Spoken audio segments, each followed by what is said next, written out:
From Anshe Sfard Bethel Emeth Congregation, it's time to take 10 minutes for Torah with Rabbi Joel Finkelstein.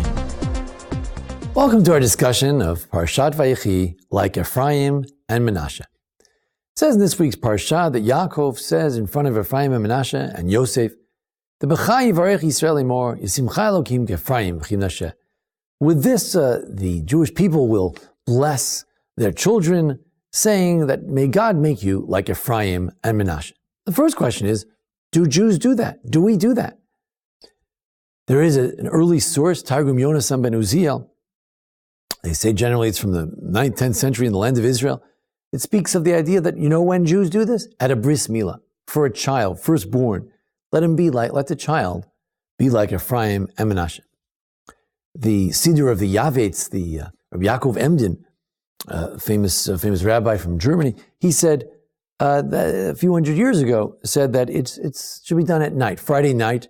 After all, there's all the beauty and the showering of blessing for Shabbos.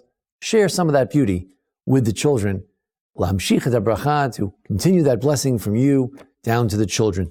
Others have a custom just on Yom Kippur, before Yom Kippur, to bless the children with this statement. Now, why Efraim and Menashe? I mean, it's very good. We should be like all the patriarchs and matriarchs. Why particularly Efraim and Menashe? What about Reuven and Shimon? What about Yehuda and Levi? I mean, why this particular combination? So the Griz, the Brisker Rav, said that the thing is that these were people who were raised in Chutz La'aretz. They were raised outside of Israel. It's one thing to be raised on the heels, on the lap of Yaakov, but these are the only children who were raised where? In the land of Egypt, a licentious place, a difficult place, a strange place. They're not in the Jewish environment, and they were able to serve Yaakov and eventually learn Torah with Jacob and to be tribes of Israel. This is a great blessing. No matter where you are, environment is important, but if you're not in the best environment, may you be like Efraim and Menashe and rise to great heights.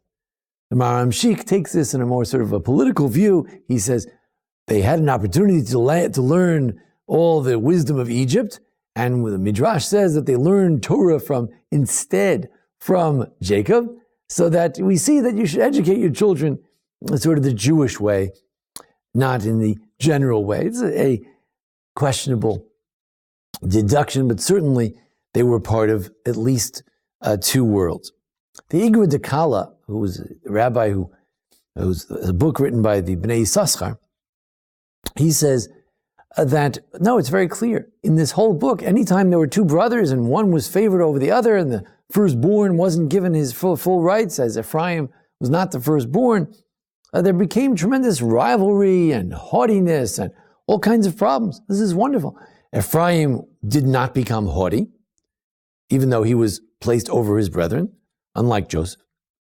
And Menashe was not jealous. We don't see any evidence that there was ever any problem between Efraim and Menashe. Even as tribes, they got along well in the northern Israel. So if people could get along without gava, without kina, without haughtiness, without jealousy, this is how our children should be. It's a collective blessing, not just for your one child, but that all the children should get along like this. The Jewish people as a whole should get along like this. Rabbi Vayechi pointed out something which others have pointed from the point of view of a verse in Kohelet, in Ecclesiastes, where it says, "V'achudam shulash lo b'mira yinatek."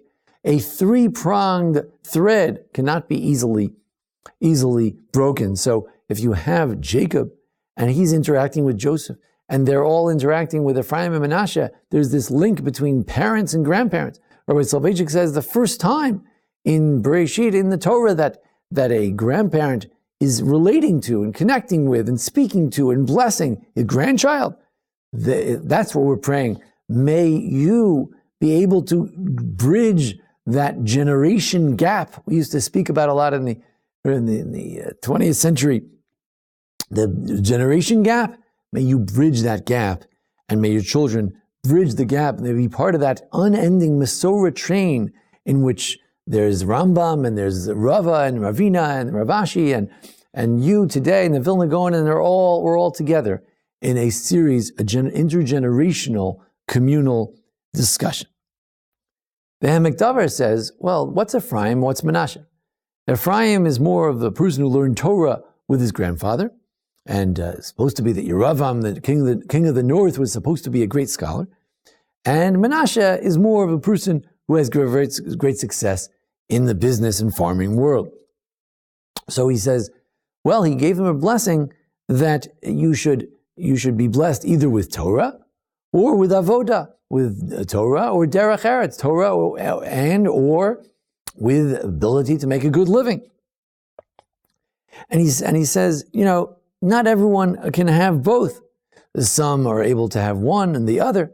And that's why at a bris, says the Targum Yonas Ben Uziel, that early source says, give this blessing to a bris. Maybe the child is going to be like Efraim, be more inclined toward Torah study. Maybe he'll be more like Menashe, that he could support Torah study, that he could support Jewish institutions, and that he'll make a strong living. Either way, we're not going to determine for him, you know what?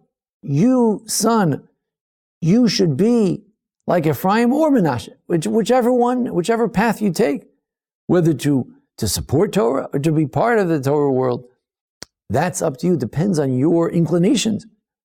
But you should be like one or the other.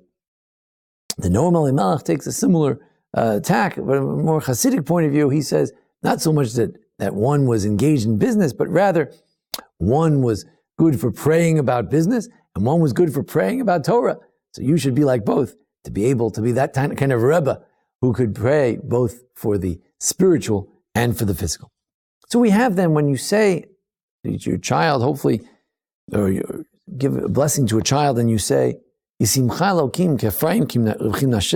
are you saying? May you be able to maintain your Judaism in whatever environment. May you be bereft of any sort of kina or taiva or kavod, any sort of pursuit of haughtiness, of jealousy.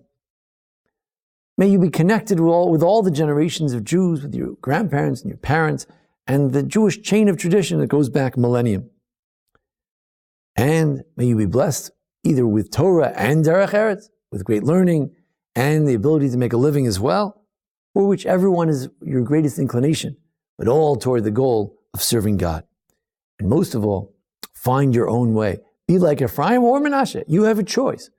There are different types, different strokes for different folks in life, different ways and different paths toward God, different neshamas, different souls, different inclinations.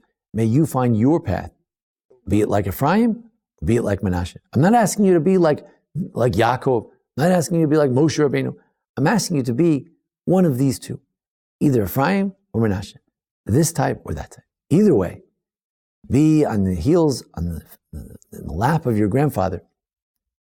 Continue to study from him and learn from him. It was the dream of Rivka that her son Yaakov would be able to be very much part of this world, very much from the fat of the land, and also had the Birkas Avram, had the blessing of Abraham to be a great spiritual giant as well. Yaakov was asking that his children be no less, his grandchildren be no less, that they too should be able to partake of the physical world and the spiritual world in the proper measure, just like Efraim and Menashe. So may it be, Kenti Elanu, so may it be for all of our children, should be blessed with all the meanings of Efraim, blessed with all the blessings, connectedness, lack of jealousy, connection to our heritage, to be able to survive in whatever environment. So may our children and their grandchildren, so may they be blessed.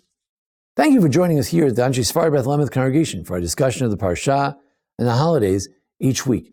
Join us for our discussions of how-to Judaism and all kinds of videos here at ASBEE Memphis.